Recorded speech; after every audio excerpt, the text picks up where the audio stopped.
I doubt you'd put more than 5 grand into each one, maybe a little bit more. First one, all in, was about maybe like four and a half. And then second one, not too much, about maybe like just under 4. So Spend 8 grand and to potentially make back 40k is very good work, bro. You should be proud of yourself for that, for sure. on my lunch break, I literally just call like agents every single lunch, 20 agents a day or something. So I went to some courses before which, you know, were expensive, and I paid those. I didn't quite feel like I was getting any support after.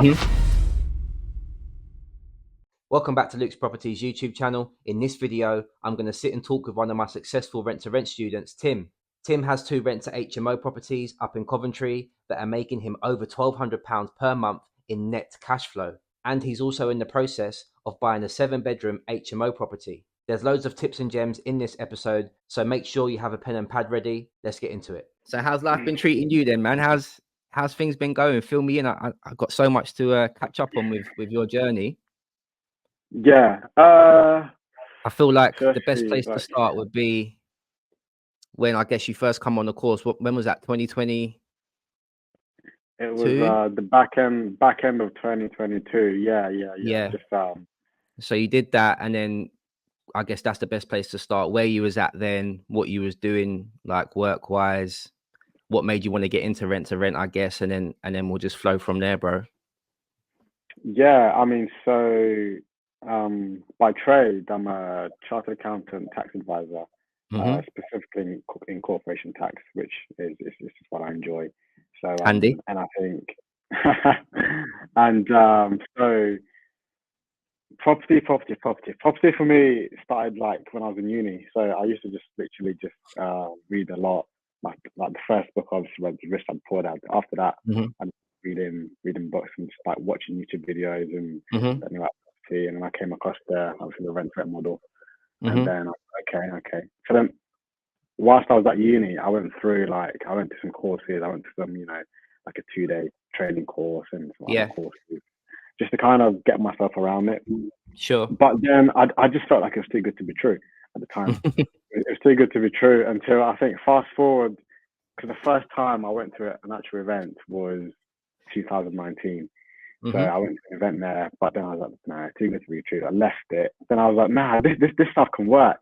So then I just came back. I think I came back again, and I just, but I was still kind of skeptical about it. Yeah, and of then course. It was only 2022 when I was like, you know what? This stuff has to work, man. People are doing it, so it must be real. Do you know what I mean? Yeah, so of course. I was like, okay, I'm gonna fully go 100% in it and try to make it work. Because if someone else can do it, I'm sure I can do it, right? For sure. I literally just did that, and so in 2022, I started just because I was at work. So I was, on my lunch break, I literally just call like agents every single lunch, 20 agents a day or something. And that's the best way. Obviously, I came past you because I went to some courses before, which were expensive, and I paid those, but I didn't quite feel like I was getting any support after that course, essentially. Fair enough. And that's where obviously I found you, and and since then I think it's just been smoother as it was before. It gave me a bit more confidence to like just go ahead with it, and for sure. That's definitely something that we try and push through with our mentees. It's definitely like having that accountability side, but also like helping you guys along the way as well. Not just giving you like some downloadable course and then you never hear from us again. We want to really like almost hold your hand along the way and make sure you feel like you got that support system. Booked a call with you, and from then on, I think it just opened up my eyes a bit more. It gave me the confidence to go, because I was kind of like, I felt like I could do it, but then I felt like I couldn't do it. And I had the chat with you. You seemed so open. You were just so chilled. You weren't trying to like. So it was just kind of like, okay, cool. This guy seems like he's here to like hold my hand through it. So I was like, okay, cool. I was a bit more satisfied and content at the time. So then that was back in 2022, and then I think first deal, I think that came through mid-Jan, I think. Okay, which is quite quick, to be honest. That's quite soon. Yeah, it's pretty soon. Like, I couldn't believe it myself, but that's obviously because I was calling like so many agents. Yeah, I got used to like for sure. No. So it sounds like it happened quickly, but in actual fact, because you've been doing the work months prior, it probably wasn't that quick for you, right? Yeah, exactly. Yeah. So yeah. What was I doing? So yeah, literally, just like I said, I was calling landlords and agents every single lunch and on my break, and yeah, and then when I called one and he said, "Oh yeah, we do company lets," I was like, "Oh really?" I was shocked because I've been hearing so many no's. I was thinking, really? You actually do them? Yeah. But, you're almost expecting to get told no, isn't it? So it's like shocking when they say, "Yeah, we're open to company lets." It's like can be quite a shocking thing to hear. Yeah, exactly. So then, that came through, and then I managed to get like some negotiations over, some contracts over with the guy, and and then that was the first one. I got the keys in Feb, and then it just. Did you go and view it, or? I did go view it beforehand, and then I came back and said, you know what? Yes, I want to take it. I want to take it. And whereabouts was it? I think it was up in Coventry, wasn't it? Yeah, that's it. So it's in Coventry. So you're willing to travel a fair bit from where you're based to go and find the right opportunity. Yeah, I mean, it's funny because Coventry was an area because I went to uni in Birmingham, so Coventry was an area which I knew fairly well, and I knew some like investors that were already doing some good stuff over there. So I was like, Coventry is actually it's a low barrier to entry in terms of it's a low barrier to entry in terms of fees to like start up, and it's near the uni. It's a university city. So then it was just like, okay. I think I kept my eye on Coventry for a while. I think it was either Coventry, London, Milton Keynes, because I'm from MK. But okay. That's just a bit tricky over there because there's so much Article 4 and it's hard to actually really going over there. Okay. So I think I set my mind on Coventry, and then and then after that, I think that was my patch, and then I just expanded from there. Yeah, exactly. Yeah. So going on the cost of entry, I guess similar to my story where I was looking in London originally as well, looking in areas like Tooting and seeing that prices were like $3,000 a month for like a 5-bed HMO. Drive down to Wales, same house I can get for £1,200 a month, £1,300 a month, something like that. So it just means you can do more with your money and make your money work harder for you, doesn't it? No, it's true. Yeah. So that's where I settled to, and then obviously, and then So that was a 5-bed HMO. Yeah, so that was a 5-bed. Sorry, so that was a 5-bed HMO. I took it off the agent, and I essentially like from there, I think they kind of done the contracts and stuff, and I reviewed them, and then I just basically said, okay, that's fine. I could work with that. And, and then so that was the first one. And so was that like an introduction? Did you have to pay a fee or anything to them, or are they managing it on an ongoing basis for you, like sitting in between, or how's it working?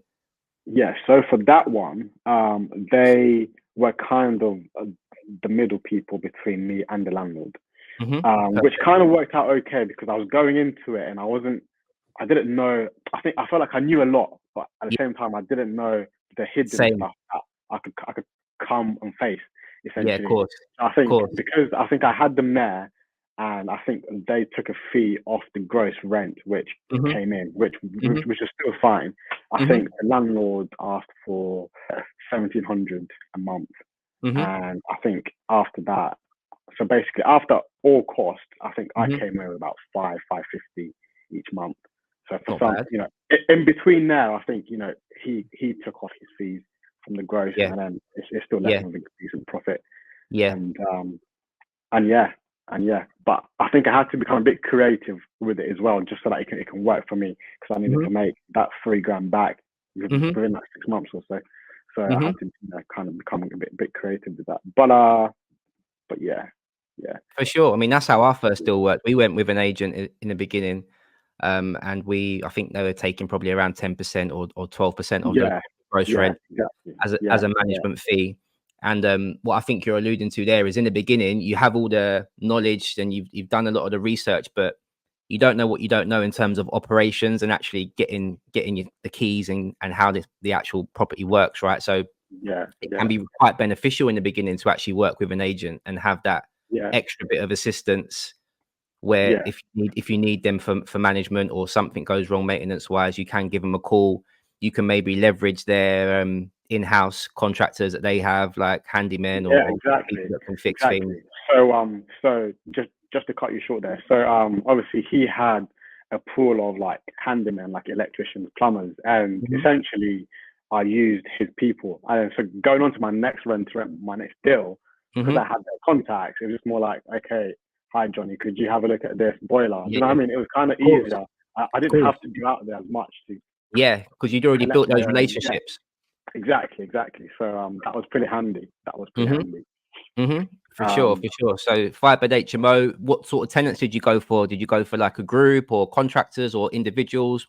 Service accommodation? What was your strategy? So for this first one, because I think I obviously liked the service accommodation, but I just didn't think I preferred the HMO because it's more, for me, it was just more fixed as opposed to, someone coming in for 10 days, 20 days, 30 days. It just seemed a bit more. If I could give like a 6-month contract, I know I'll get that 550 every single month, which worked for me.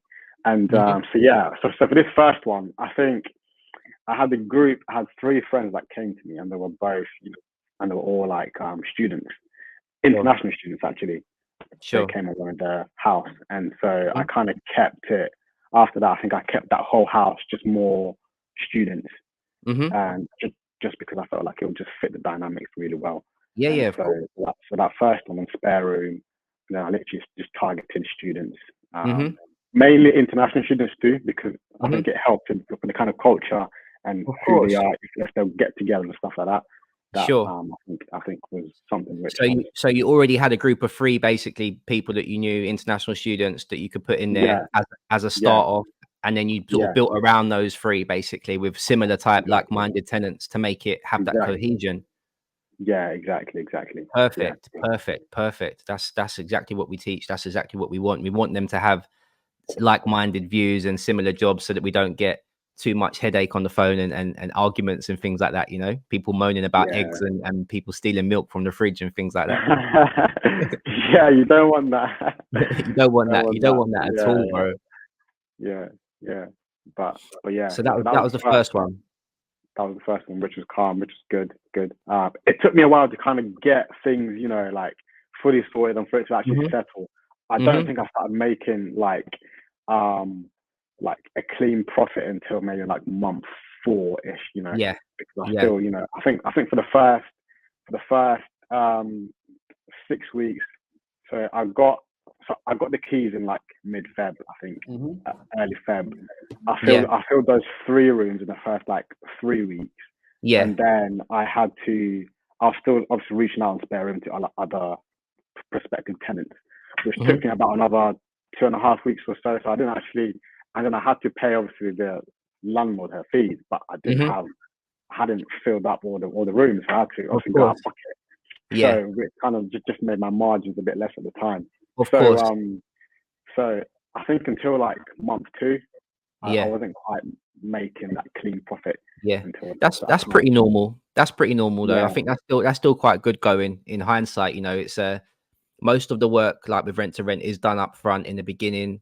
It can take 3-4. I think the limit I set is 6 months is the maximum I'd like to sort of teach people to make sure they're getting their money back and making some money at that stage. But the idea is that you're speculating to accumulate, isn't it? So you're putting most of the upfront effort in the beginning with the view of it being a long-term agreement, 12 months, 3 years, 5 years, even in some cases. And then you make your money back at the back end kind of thing. Yeah, exactly. I think that one was for a 3-year term. It was a 3-year term with a break clause after. I think break clause was, after, because I think they gave me a break clause from September, which I agreed to. So from September onwards, if it wasn't working out, I can just basically hand the keys back to perfect. Working out, and perfect. Which gives you that reassurance, gives the landlord that bit of reassurance as well. That if it's not working, there's no point everyone hanging around something that isn't working well. We can both give the keys back and go our separate ways, which is ideal, really, isn't it? Yeah, it's crazy because like obviously I must have done my figures, stacked my figures, and I was like, okay, I'm gonna make 550. It's crazy because I got the keys in Feb, but then when it came to like, let's say spring, it came to like what, March, April, May. it began to get a bit warmer. So then, but obviously I didn't realize, you know, how this is going to affect the rents and stuff. So obviously, because people aren't using the electricity and gas as much in the summer, I think for a few of the months, it came up to like 7. I think in no way am I making 700. Yeah. I remember that feeling myself as well. I had to go back and check have I paid all the bills, and I was like, oh really? So actually, have I left something out here? So for those few months, I think from last year was pretty warm. So I think from like May till like September-ish, because it was still pretty warm in September. Yeah. You know, it was actually cash flowing really well, and I was like, okay, wow. Like, So I think that was really handy. It came in handy. It was really helpful. It's an eye-opener to how it works. It definitely spend less on utilities in those spring and summer months compared to the winter months. For sure, the winter months are hefty. The winter. We'll get onto that. But the winter months can definitely change things a bit. But I guess it all balances itself out, doesn't it, over the course of a year or 3 years? But that's definitely a nice little surprise if you get things tenanted going into spring, and then the bills are less than you predicted. It's a nice touch, especially when you're starting out. You get a bit more money coming back in, and then you can take on more deals or put it back into the house if need be, you know. So that's definitely a nice surprise for sure. So that was the first one. So that was the first one. Making money, first one's done. Student tenants. Moving on. So I actually had, because I studied for my professional exams, I got to take exams like whilst I work. So I took like a few months just to like obviously finally get like the hang of like the actual model itself, and also just to obviously study and revise and pass my exams. So I think so after Feb until the end of summer, I was just working on that first deal and also just, you know, preparing for my exams. Of course. I didn't take any more deals. Of course. So, but obviously, in the summer, I started to look for more deals just casually, and then so I had the deal secured before actually I finished my exams. So actually, I think I had I had 2 exams, and the night before my last exam, I had the landlord. It's the same landlord actually. It's the same one. So basically, fantastic. She hit me up and she was like, "Okay, I'd like you to take on the second one, you know, and it's next door." And I was like, "Okay, sounds even good." Better. It does, yeah. So at the time, I was so like I was just studying. I didn't really have any time, so I said, "Okay, I'll arrange the viewing. I'll come and view it, but I won't be able to take it on probably until early September or so." And she was like, "That's completely fine. It's perfect." So I think I must have finished my exam in September. I finished my exam, went straight to Coventry, got the keys, started literally just advertising it and doing as quick as I can, because I remember for the first one, I had to get on there and just advertise and try to get the rooms filled. So, that's what you have to do, man. You have to be all over it, otherwise those weeks go by fast, don't they? Yeah. So so I got that second one in September, which was next door. Didn't really have to do much for that. That was okay. But actually, going back to the first one I had to literally do like not a full-on refurb, but more than you wanted to. Yeah. I had to buy beds. I had to buy beddings. I had to get like some. That's the game, bro. Yeah, man. I wasn't expecting it, but I was like, I had to just make it like just nice, homely. You know, homely in the sense. Yeah. It was just it wasn't in good condition because it had lots of damp. It had lots of. It wasn't great. Yeah. I mean, that's part of the game, though, right? I mean, like, if you don't do that, then it's difficult to attract those higher paying premium sort of tenants, isn't it? Yeah, exactly. So, but yeah, so I did that more than you wanted to. For this second one, though, it wasn't too bad. I just had to get some bedding and some lamps and stuff and a vacuum cleaner. But it's just all. It adds up. It adds up. Yeah. I think that type of person that's looking for that type of accommodation, they really do want it to be obviously as furnished as possible. But I think the main thing for them is the affordability and the sort of convenience of that one-off payment where they're paying you, but essentially their bills are covered within that. Yeah, exactly. Yeah. And they've got everything they need to live. Yeah. So that's one part of my strategy, is just to kind of, keep all bills included. But then I became a bit creative with that. I kind of just said, I think I'll cover, like, let's say up to, like, £100 or something. And then anything over this particular amount threshold, obviously you have to cover in the next rent. So then that's what I kind of had to do, just to make sure that I'm not overpaying. For sure. Yeah. We've done that many a time, bro. Like, end of the day, if they're not paying for it, then all of a sudden the windows are open and the heating's on full blast, and money's just going out the window, Yeah, exactly. So you have to have some sort of benchmark to say, look, like, put a cap on it and say that this is what's fair, this is what we'll cover, but anything more than that, and it has to be down to you, because we're running a business here, end of the day, and it has to make sense. Yeah, exactly. So that one was also a 5-bed HMO, and cash flow really well. Cash is pretty much similar to the first one, same figures, similar figures, around 550-ish. Which it's not too bad. It's good. And again, obviously in the summer again, like for example now, it's okay. It's okay. Yeah, it's doing a bit better than it will do in the winter for sure. And similar tenants, so professionals, like students, or a little bit. This one, so actually, do you know what? Actually, for this one, I don't know why, but I was struggling. But it's a better HMO than the first one. But for some reason, I was struggling. So then I run it as a service accommodation for, like, the first month. Okay. Because I put it on Airbnb, and I had 2 people interested, and I think they were international, but they wanted it for, like, just a month. And then I said, okay, I think I charged, I forgot, I think it was like 50, 60 quid a night or something like that. But that's fair. But yeah, so for this first one, I was struggling.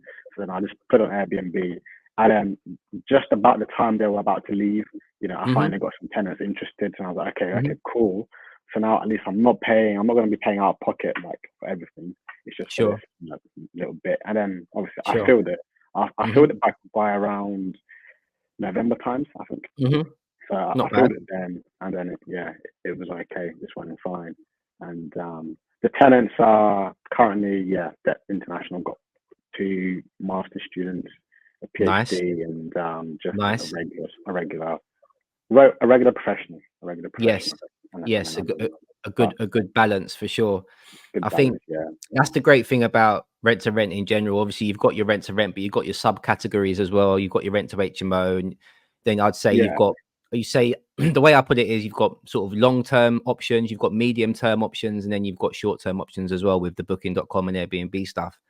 And I think it can be great to be able to juggle between the 3 sometimes, because a lot of people think of it as like, oh, it can only be one way, especially more so recently from what I see on social media now. It seems like everyone's doing service accommodation, right? Everyone's doing Airbnb. That's the new buzzword, right? But what people don't know is there are probably better tenants, I'd say, or more sort of consistent longer term tenants out there as well, who will stay there for either a medium term, say 6 months, or 3 to 6 months. And then you also have those people, if you can find groups, who will be there for years in some cases as well, So there really is a few options with rent to rent. It's not just one dimensional, which is why I love it so much, because it leaves you flexible to go down a few different avenues if one isn't working as well as you'd like it to. Yeah. So, which is actually kind of funny, because on my first one, it was renting out, and then also I had a period which I think I had 1 empty room, and I just put that on Airbnb, and that went even like a few days. And then, so although it wasn't quite tenanted for like a 3 month or 6 months. This person was in for like, I don't know, like 20 days or something, which kind of helped bring down the cost a bit, and then of course came in. So of course, I think it's good to kind of mix the 2. Definitely. Definitely, because that's one of people's main concerns is like, I get this like literally 5 times a day. What if I can't find tenants? That's like people's main thing. And it's like, if you rent it for a good price, you do your due diligence, and you build a good product, i.e. furnish it, market it properly, then you're going to, worst case scenario, at least it's going to pay for itself. Even on them quiet months when you might not have as many tenants or guests or rooms filled as you'd like, you're still going to make it pay for itself because it's still a very necessary product in the marketplace. And whether you rent one room out on Airbnb and do the others as professionals, or whatever you end up doing to cover those months, it's still going to pay for itself. You're not going to be out of pocket. You still are controlling an asset that at some point you're going to figure out exactly how to master it. It's just a matter of time. So it's just like trial and error. But people are always concerned about renting it and then all of a sudden having an empty house for months. And it just doesn't really work like that, does it? If you market it properly, someone will come. If you build it, they'll come, right? Exactly. Yeah. Just have to be a bit more patient. Yeah, so that's that one, which I felt like it should have been easier because it's such a nicer property. But for some reason, I don't know why I struggled with it in the beginning anyway. Yeah, it's part of the game, man. Yeah. But I had some issues on the first one where, obviously, I think I told you, some guy who rented it off me for like 6 months. I think in the 4th month, he decided to fly back to India. He didn't tell me. So then, yeah, they do that. I was chasing him. I was thinking, where's this money? Where's the rent? And then he didn't respond. I was like, I have to leave him. Yeah. And then I sent him an email. He finally responded. He was like, I had to leave for a family emergency, which is, I don't know. But anyway, it's what he said. And then so I had to just like forget about it and move on. And also I learned, because on that first one, because I wanted to get it filled quickly, I didn't charge deposit. So I guess people just came and kind of just like for him, for example, he just came kind of, I got no deposit. I can just go. I can leave when I want. Yeah. So that was a learning curve. I was like, okay, I'm charging deposits from now on because initially I was thinking, if no deposits, people will come in. Like, do you know what I mean? But I need to protect myself in a sense. For sure. I think again, it's a juggling act, right? I think having a no deposit thing, we do that, and it has its pros and cons. Like you say, people do sometimes think it's just a hotel and they can come and go as they please. But I guess the pros of it are you fill it quicker when you do that, don't you? Because someone only having to pay 1 month versus 2 months is a huge difference to people, especially at the moment with the cost of living and things like that. So I think in terms of filling it quick, it's great. But like you say, it can be good to get a little holding deposit just to give yourself a bit of a contingency just in between turnovers, Yeah. Which is good. Which is fine. So you learned from that. And then moved on. So you had 2 properties filled pretty much within 6 weeks to 2 months of having each one, which is great going. Yeah. Running okay. But that's literally kind of my so that's it. I've not been able to get another one because I think my goals have kind of changed. Not completely, but I felt like I didn't feel like it was easy, but it was like, okay, I get the model. Yeah. I could get a couple more, but I'm okay just having the 2 working and trying to maybe branch into something a bit more, something else, because I figured I wanted a bit more ownership, Yeah. And I felt like, okay, I need to use these profits and then just try to like put like some funds aside for something that's more like that I can actually own in the sense. Yeah, I think that is brilliant that you're thinking that way, because I always say to people that rent to rent, it's not a forever business for sure. It's definitely a vehicle that you use, like you say, like I've done, like you're alluding to there, to turn a significantly small amount of money into a bit more money, and then with the view of using that money to then go into ownership, where obviously you get the capital appreciation and the wealth of owning the asset, and also the skills you've acquired with learning rent to rent. When it comes to you owning as well, obviously you're only paying a mortgage as opposed to having to pay the landlord's mortgage and then some on top of that, which is normally what they want, right? So exactly. You develop your skills, you sharpen your knife doing the management rent to rent side, and then as you go into ownership, you're so prepared, and you probably know a fair bit more than most typical landlords now, because you've managed and you've been in the trenches, right? So you've done some deals. You know how to manage tenants. You know how to manage the property. You know about maintenance, things like that.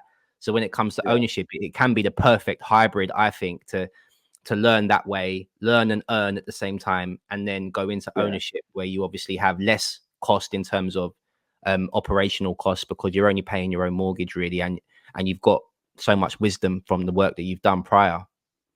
Yeah, exactly. And that's probably, obviously, it's something which you do really well, because I've seen, obviously, you have rent-to-rents, you got essays, and then obviously you got your own portfolio of like assets that you own, which is obviously it's the way to go. It's the way That's the way to go, for sure. So tell me what you've been thinking then. Tell me about this master plan. Let's get into that. This master plan.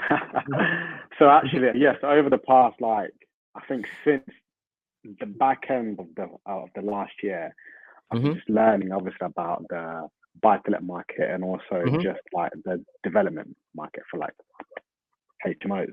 So ideally, that's what I've been learning and gearing myself up to. And so we're currently just still almost there, but we're still just working and getting things in line. But it's a bit it's a bit more challenging, and a bit more, obviously, a bit more stuff goes into it, and a bit more cash goes into it, of course. But of course, that's the huge barrier to entry is the large amount of money you need to put down as a deposit, right? I mean, it's nothing to joke about. You know, most people can't afford those deposits. So if you can manage to get those deposits together, then obviously that's fantastic for you. You know, if you can. Yeah. So that's currently what I'm doing. I've actually currently got an offer accepted. I got an offer accepted back in March, and that's kind of why I've been quiet on Instagram. So I've not really been posting much, because it's taking a lot of my time. Yeah. And, Listen, bro, I know exactly how you feel, because buying property is a slow, painful process. It is. Like in my mind, it happens quickly, but it doesn't, does it? It's a very tedious and slow process. Yeah.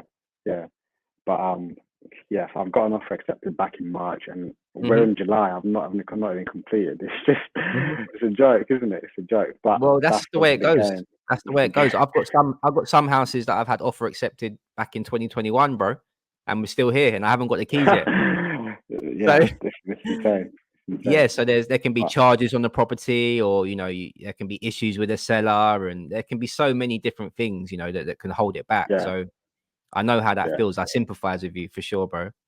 So that place that you've offered on, is that an HMO then, or is it just like a normal buy-to-let, or what's the plan with that? So that's actually it's a HMO, and it's a development project actually, which just kind of made sense for me, and it's in Coventry as well, so it's near my rent-to-rent. So I know the area. Trying to take over up there. Just trying to like stay in that patch really, because I think it's good. But currently so we got an offer accepted in March, and then we had to get the searches and stuff going. We're still in conveyancing at the moment actually. First will come back, and we're just waiting to see if we can complete it within the next 6 weeks or so. Just need to get evaluation done. But sure. But it has some issues where the owner, obviously, he calls it as a HMO, but he's got no proof that it's been a HMO, and it's just been a bit going back and forth trying to get the proof, the HMO license, his tenancy agreements, but he's not really offering anything, and it's just been a bit of a headache. Right. Okay. So I know those types of vendors. They can be quite difficult to deal with. So we don't know if it ever actually has been licensed, I guess, is where you're at. Yeah. So there's nothing on the planning portal. Say, it's been HMO and that stuff. So we actually went in. My architect went in to kind of say, we're planning to move this from a C4 to like a sweet generous. Generous, that's right. Yeah. They came back and kind of said, we have no proof. Unless you can come with a proof to show us, then we can't. We have to class it as a house, basically. As a normal house, Yeah. So which is a headache. So it's just been. So is there Article 4 up there, or is it? Yeah, so it's Article 4. It's Article 4 up there. It came in September 23. So ideally, we're trying to prove that before this, it was running as a HMO, and up until now, you know what I mean? But it's just a bit difficult.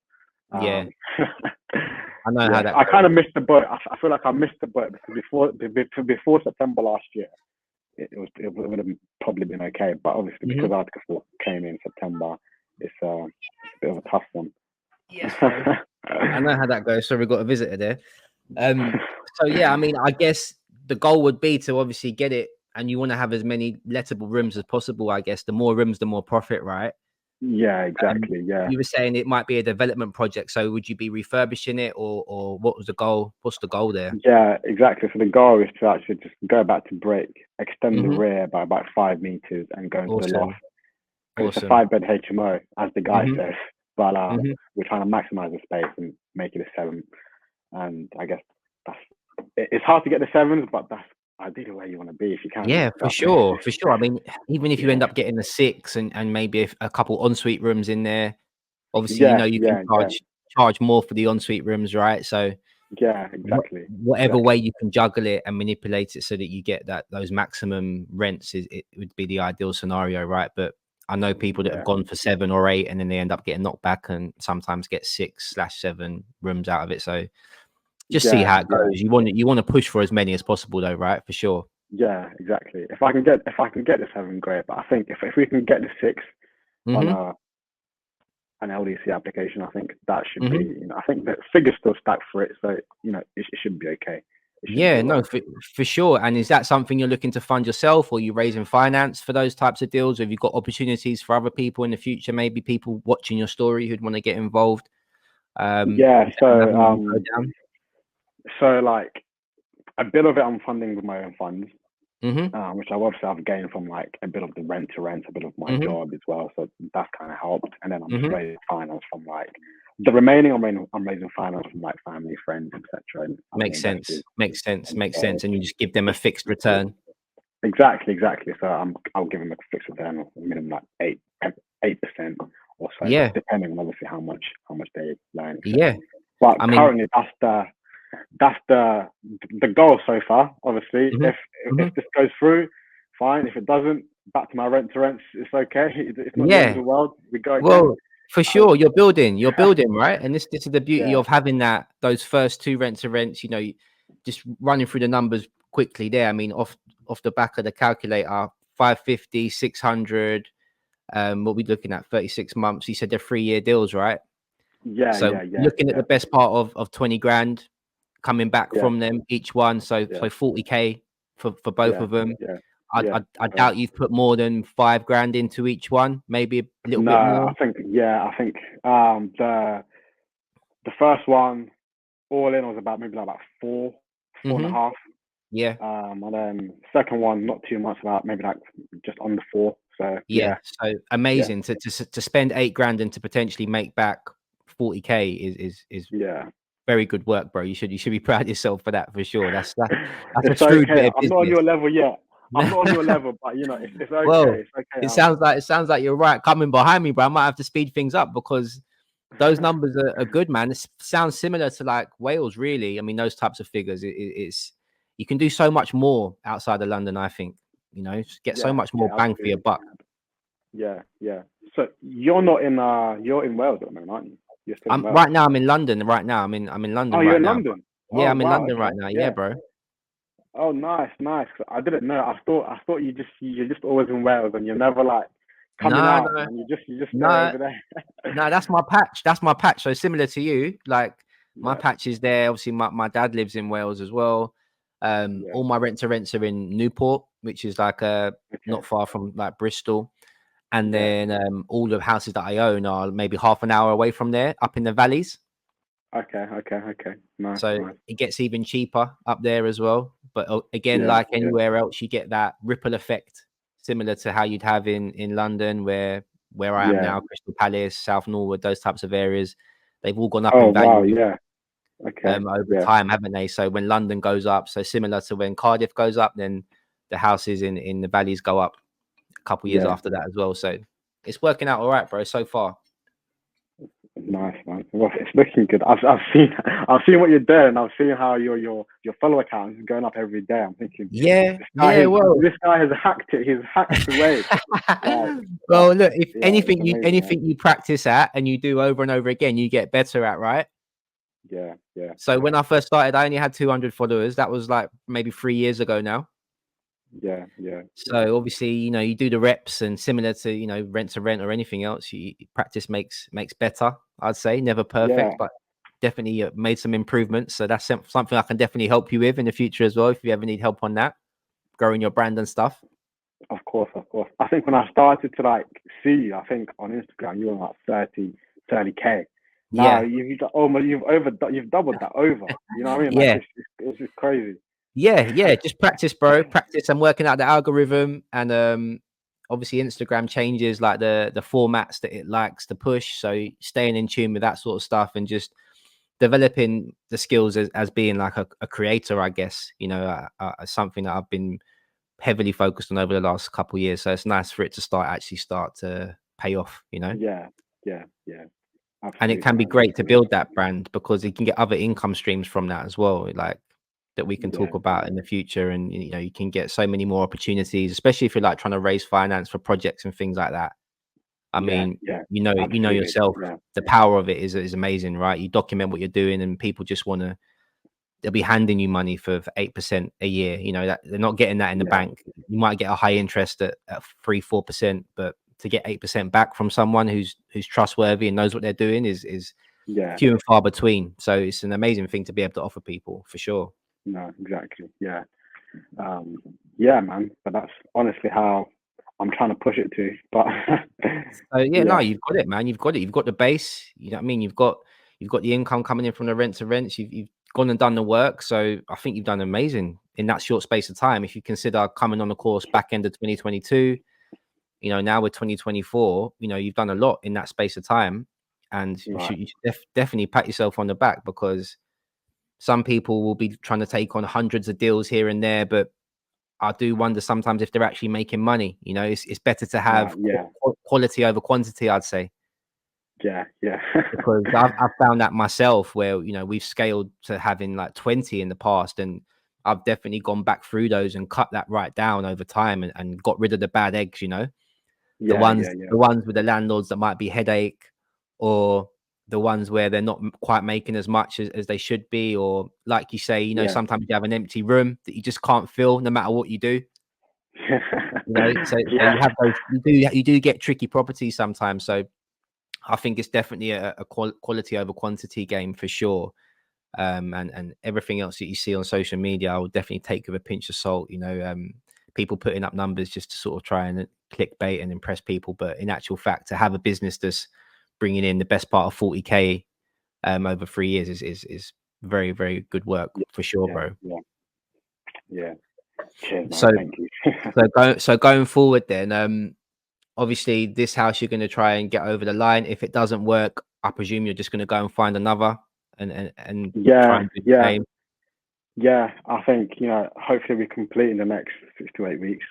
Mm-hmm.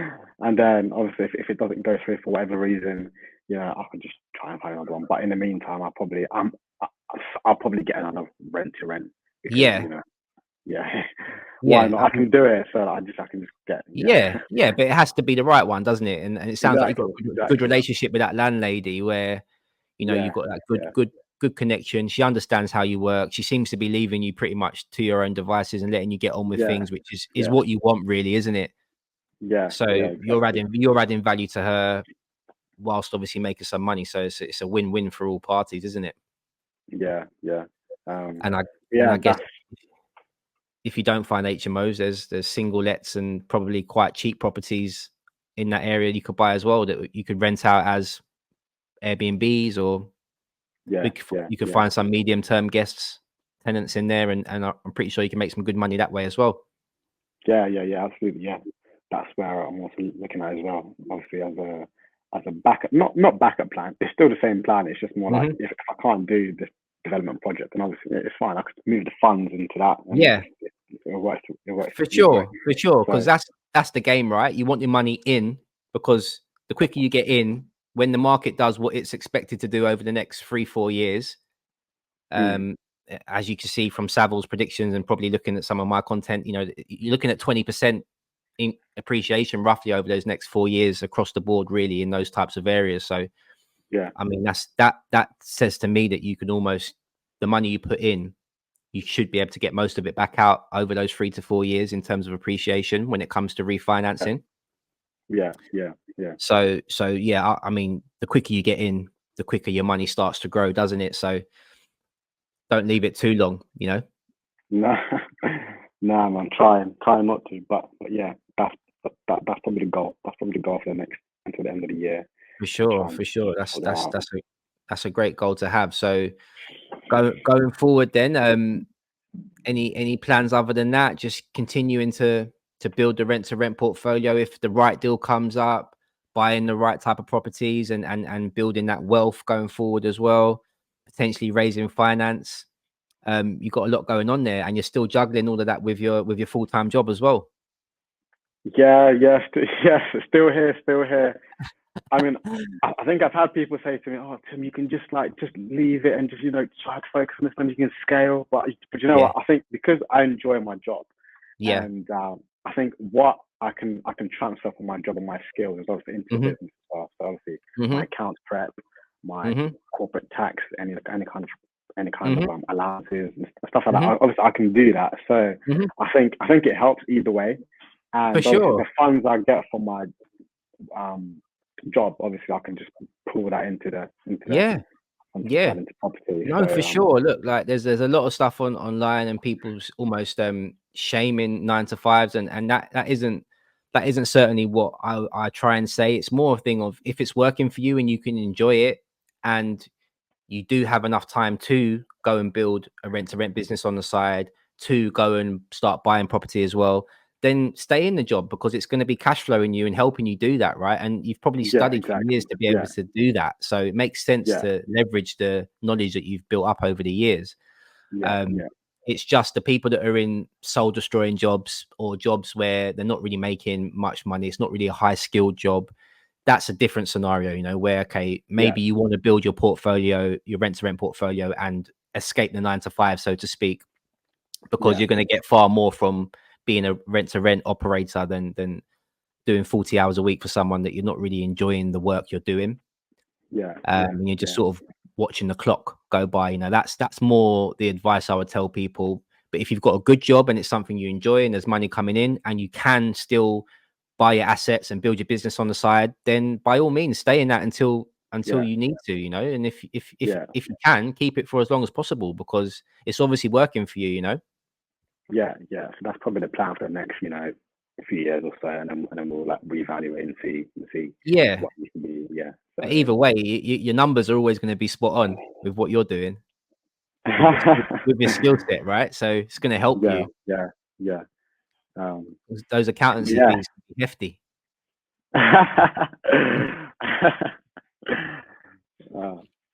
So any advice for anyone starting out? I guess someone who, if you could pass yourself back to how you were feeling 2022 when you didn't know much about the model, you're probably a bit more apprehensive, like you say, you weren't sure if it worked in the beginning. What would you say to someone who hasn't got much capital starting out, and they're a bit more apprehensive of how it could go for them? I mean, so because I started,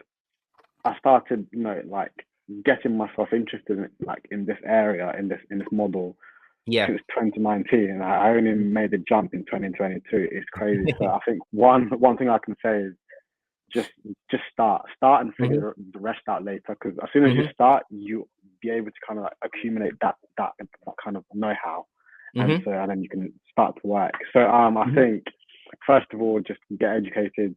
Luke's Properties, he's one of the best, to be fair, in terms of he's just going to give you that. He'll give you that guidance. So obviously, just hit him up, get the course, and the courses aren't expensive. So so just jump on that, get educated, and start as soon as you can, because you don't want to waste time. Like I did. For sure. I could have been further up, I guess, if I did just but I guess everything happens for a reason. Everyone's timeline's different, and at least you are where you are now. You're very much building your property business as we speak, and somewhat established up there in Coventry, which is impressive, and you're looking to buy and grow wealth, which is amazing. If you think about where you were back in 2022, it's a big difference. Just one note on if you haven't got the funds, you can borrow the funds with the rent-to-rent. You can probably get, I think, so you can obviously raise finance from your friends and family. You can probably get, I think for now, I think in the last few months I've used interest-free credit cards, but that's obviously if you've got a good credit. it can work. So I've had interest-free credit card for about, I think I got one for about a year, 12 months interest-free, about $3,000, which I was able to utilize at the time. So, you know, if you can do that, if you can tap into that and pay it back, and then as quickly as you can, there's zero interest for like 12 months, 6 months, and then just use that, pay it back, get in, and then just, you know, you can do it that way. There's so many ways which you can get the funds. It's not creative about, finance. You know, exactly. So you can, I think that's great advice. So many ways. Just don't let that stop you from, you know, achieving your goals, really. Yeah, because I think that's people's generally speaking, most people's understanding of money is that it's like a finite thing. But really and truly, if you start opening your mind to like, how can I get the money for it, as opposed to thinking like I have to use my savings, you might not have savings. But again, if you get creative and you get skilled at finding the opportunity and the deal, then like you say, there'd be no shortage of people who would be happy to give you a loan or to get a return on a fixed loan, or you can go and get an interest-free credit card and go that way. And once you've got the property and it's cash flowing, you can start to chip away and pay it back. But just to caveat that, you know, you do need to be good with money and understand that you're not just going into a hole of, you know, you take money's something to be used as a tool, isn't it? It's not something to necessarily take out and go on a holiday and then figure out how you're going to pay it back later. You need to have a plan, right? Exactly. Yeah. I should have said that before, but no, it's just fine. It's good that you're even using that type of creative finance, because I think a couple of the other students have done that. I think Esfa done that for one of her deals in the beginning, and it's worked out great for her. So however you can acquire the deal, get your foot in the door, in my mind, the rent to rent is always going to work harder than the interest in theory on the debt that you take out, right? So exactly. As long as the debt you take out, you know, the thing you're putting it into is going to outwork the percentage on the debt, then it's just money, isn't it? It's just a tool, you know. So many people are quite fearful of taking out debt, and they see all debt as bad. But if you look at the wealthiest people in the world, they use debt as something to leverage themselves further ahead and grow and scale their net worth, isn't it? So it's about having a positive relationship with money in general, and using that debt to really grow and scale. I think is definitely the mindset shift that most people need to switch on to. And that can take some time. That can take some time, right? You might have to read a couple books, Rich Dad Poor Dad, and things like that. It's true. It really shifts your mind. I think I read that. I think Think and Grow Rich is one other one which I felt like really, you know, opens up your mind. And, you know, I guess it's like if you can think it, you know, you can do it. You can do it for sure. Most people's hurdles is those self-limiting beliefs, for sure. That is where 85% of people that message us every day, that's what they're struggling with. So it's just being open to a different mindset, I think is the first step people need to get over, and then it can all go from there, bro. So where can people keep up to date with your all these developments that are going to be happening in the future? And where's the best place for them to find you, bro? So I can. What I need to start doing is posting more. I've not been posting as much as I like to. So I think on Instagram, my at is A1Tim __. You can find me, and A1Tim. So far, that's literally where I keep everything. But I need to try and grow that, and basically just start posting more. Which I've not been doing. I'm gonna start posting. There's only a certain amount of hours in the day, right? So you know. Yeah. But that's definitely something I can help you with, and we can have a chat about that. And I think, like anything similar to building the rent to rent stuff, it's just having a plan, having a bit of a calendar, and getting ahead of it as well. I think helps, rather than feeling like, oh, I've got to create this piece of content whilst I'm doing all this other stuff. I think we can make a plan and get you ahead, so you've got, you know what you're doing, and you might even have content in the vault ready to go, rather than uploading in real time. Yeah. So that's definitely something I can help you with, bro, for sure. But people would love to see more of these rent to rents and more of the Coventry area in general, I guess, and some of these HMOs and opportunities. I mean, the more you post and document it, the more people are going to be looking to work with you. So that's definitely something to put on your notes as something to do on your to-do list for sure. To-do list, yeah, absolutely, yeah, man. All right, bro. Well, it's been great catching up with you. Yeah, likewise, man. It's been a minute. It's been ages. So it has. But I mean, we had to wait a bit of time so that you obviously had something to talk about, right? And the more you have to talk about, the more we have to catch up on, right? Yeah, that's it. Yeah. But I'm glad things are going well for you. And as I said before, pleasure to teach, pleasure to work with, and onwards and upwards for you for sure. I think this is just the beginning for you. So I'm excited to see how the future is going to look for you, man. I'll definitely be keeping a keen eye. Of course, man. I appreciate you having me on. Appreciate you, and I appreciate no worries, bro. And yeah, and we'll get a game of football. We'll get a game of football soon. Yeah, soon. That's also pending. So I can't wait to see what you can do on the pitch as well. Yeah, well, we'll see about that for sure. But yeah, next time you're around, we'll definitely get a game going, man. Get a little 5-a-side or 7-a-side somewhere. I look forward to it. For sure. All right, bro. All right. Enjoy the rest of your day. Cheers. And we'll speak soon, yeah? All right. Cheers, Luke. Take care, bro.